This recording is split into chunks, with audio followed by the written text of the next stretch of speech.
Greetings folks, and I hope your vaults are all secure wherever you are in collecting land. And welcome back to the channel for another Eaglemoss replica vehicle unboxing and review. And today it's the turn of the Vertibird from the 2015 video game Fallout 4. Well, technically not just from that particular iteration of Fallout. The VTOL gunship itself crops up pretty much in most of Bethesda's Fallout games. But usual format folks, box, ship, then showcase at the end. But before we dive in, the usual shout out to everyone who supported the channel, and please drop a like on this review as it helps other people find Go Figure. And if you haven't already, be sure to hit that subscribe button and bell notification icon so you don't miss any of the action figure and collectible reviews that we've got coming up. So, Fallout, classic series of games, and another season of the excellent TV show on its way as well, which is breathing new life into the franchise. But enough of my post-apocalyptic ramblings, onto the box, and it's the usual story from Eaglemoss. What we've got here, let's have a close-up look at it. What we've got on the front here is a picture of the Vertibird itself. It says Fallout here, Vertibird. It's sort of on this green and black style background, which has been weathered to make it look suitably worn and in keeping with the Fallout aesthetic. You've got the Brotherhood of Steel logo there on the back. It says Hero Collectibles in the top left-hand corner. You've got the age restrictions. On the bottom here, it says Fallout Vertibird with that Brotherhood symbol again. On the sides, Fallout Vertibird, and a brief description of the vehicle itself and its weaponry and so on. On the top of the box, let's flip this thing round, and a very light box it is too. Another shot of the vehicle, Fallout Vertibird, that same description again, and a brief description here of Fallout 4, the game. Around the back, nothing much to write home about, but as I say, do like the weathering on this. I think that's a nice touch there from Eaglemoss. And you've got the usual credits and warnings here. There's Bethesda's logo and so on, and the warnings at the bottom there. Don't piss this ship off, or it may strafe you from low altitude. Let's open the box up, and you've got this normal flap opening at the front here. Let's take a look at what's inside. Just shift this turntable out the way. And what you are greeted with when you open the box is the usual Eaglemoss story. You've got this foam inlay card here covering up underneath what is the Vertibird in the foam packaging, and the stand there, by the looks of it, the usual Eaglemoss stand. So we will do as we always do. We will dive down onto the table and have a close-up look at the Vertibird. Okay folks, so here it is. It's the Vertibird, straight out of the box, straight onto the stand and turntable. And first impressions, I've got to say, small but perfectly formed springs to mind. This is quite a small little piece. It's only, what, 7 inches from bow to stern here. So yeah, not the largest of Eaglemoss's products that I've ever reviewed on the channel. And regulars to the channel will know, actually, those who've watched my other Eaglemoss reviews, Eaglemoss no longer exist in their current state, at least anyway, since they went belly up. But I believe that their supplies and production schedule was picked up by another company, so we're still seeing their work being released. But I used to lie awake at night pondering who or what happened in the scaling department over at Eaglemoss in their old form, because you could never really tell from one piece to the next what kind of scale they were using. But yeah, as I say, small but perfectly formed, and first impressions are pretty good. I think the screen accuracy is most certainly there. I'm liking the detailing and the paint applications, but we'll do as we always do.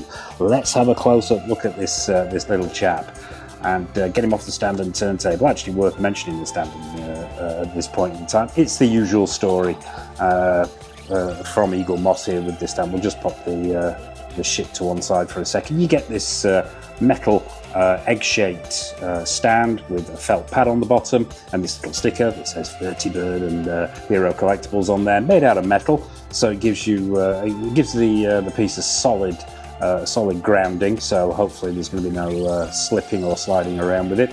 And it's got the usual clear perspex stand that you just simply slot into the base itself. It's on a little peg there, and it simply slots straight in, and then you rest the ship into the cradle there, and there is no Oh, I'm disappointed. There is normally an air bubble in here. I look forward to my Eaglemoss air bubbles, and we haven't got one this time. Oh well, I will have to live without it. But yeah, that's the stand. But let's take a look at the actual ship itself. And I do like this shape. I always did when playing the games. I like this sort of unaerodynamic look that this thing's got.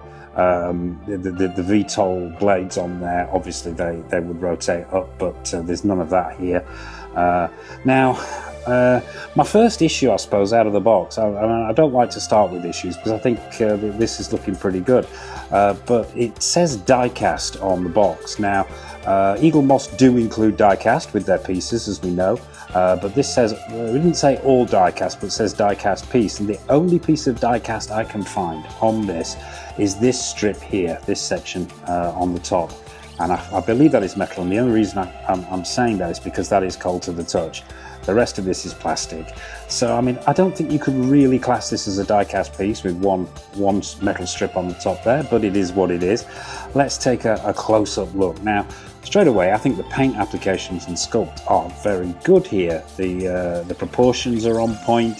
You've got this cockpit area here with these bubbles on, which give it that sort of insect look. These two sections on the top there really do sort of kick off that insect look even more, which is screen accurate. Clear plastic, no real detailing on the inside of the cockpit, but it's just black. But overall, I think that's really nicely done. You've got these two guns underneath the cockpit here. There's not an awful lot of paint application on there. It looks like it's pretty much the colour of the plastic that was used in production, which is that grey colour. Then you get onto the main body itself, and I think they've done a good job here, Eaglemoss.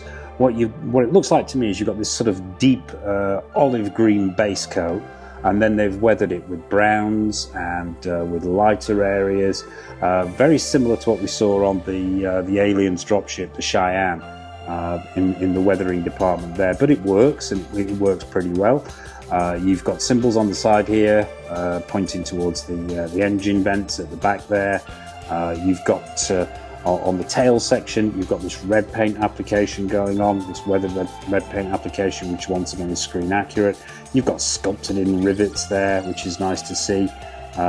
The metal section is a slightly different colour, which throws it a tad, but that's only if you get super close up. The plastic they've used in the rest of the vehicle is a slightly more matte, whereas this metal strip down the back has a slight gloss look about it. But it's only noticeable if you get super close up, and you're super picky like I am. Getting onto the wings now, nice paint applications again on the wings here, a continuation of those browns and those whites, that dry brushing to give it that scuffed look. The white paint applications on I was going to call it the leeward side of the wings, but the forward facing side of the wings looks suitably chipped and weathered there, as if it's taken a lot of knocks in battle and in flight, which is nice to see. It gives it that authentic look. Onto the wings themselves, once again you've got those white paint applications on these two sections there, and that's been weathered as well. The engines at the end of the wings, once again, same paint applications here, whites, browns, and so on. And I don't believe these the rotors here actually turn. These are static, these rotors. So I would say, picking this up, don't try and move them. They will not move. But paint applications are nice. You've got those white stripes on the stripes on the end of the blades. And overall, yeah, looking very, very good. I think they've done a pretty good job here, and the weathering on the bottom is continued as well. Those wheels don't move, but it's nice to see that they've sculpted them in there. So yeah, overall, I think they've done a pretty good job here. Let's get it back on the stand and get it turning, going for final thoughts. Only a small piece, this one, but as I say, perfectly formed, and it nestles in the cradle. There is a sweet spot. And it does sit in there quite nicely. So let's get it back into shop, get it spinning again, and going for final thoughts on this little chap. I think what Eaglemoss have done here is very, very good. I think screen accuracy is on point, proportions are on point, liking the paintwork. Not so sure about calling it a die-cast piece. I think that's stretching it a little bit, but overall it's it's the quality that we've come to expect from them. And I'm liking the paint application on this. Now, I mean, because it's coming, they've lifted this from a variety of different games. Although it says Fallout 4 on the box, I think they've sort of pretty much lifted it from, it's a conglomeration, shall we say, of looks from lots of different games. I think the colour is on point. It's difficult to say whether it's 100% accurate, because I think between games it did vary. Sometimes a little bit lighter, sometimes a little bit darker, but overall I think they've nailed the colour, they've nailed the proportions absolutely 100%. And I think as I'm not going to even attempt to figure out what scale it is, but but as a scale replica of the Vertibird from the games, I think it looks really, really good. And I'm really happy to have it in the collection. I think it will display really, really well with all my other Fallout bits and pieces, including figures and so on. So there you have it, folks. That is Eaglemoss's take on the Vertibird from Bethesda's Fallout. What's your take on this piece? Do you collect Eaglemoss? Are you a Fallout fan? I'd love to hear what you think of this little piece. So please drop a comment in the comment section below. Nothing is off menu. So what else do we have coming up on the channel? Well, hopefully, fingers crossed, we'll be getting the Nebuchadnezzar from Eaglemoss. That's due in soon. But in the 1/6 scale world, we have a raft of action figures coming in. We've got new stuff from Hot Toys, from Pure Art, InArt, Susu Toys, Present Toys, Exo 6, Caustic Plastic, the list goes on. We've got quarter scale statues.